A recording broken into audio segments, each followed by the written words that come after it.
नमस्कार दोस्तों, आज हम राग यमन की स्वर मालिका सीखेंगे,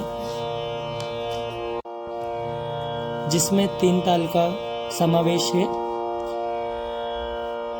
ये स्वर मालिका गीत बीट्स 9 पे स्टार्ट होगा।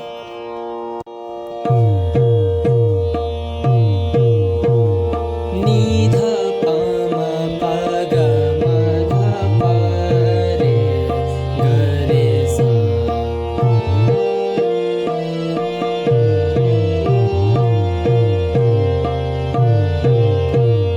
नी ध प म प ग म ध प रे ग रे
सा।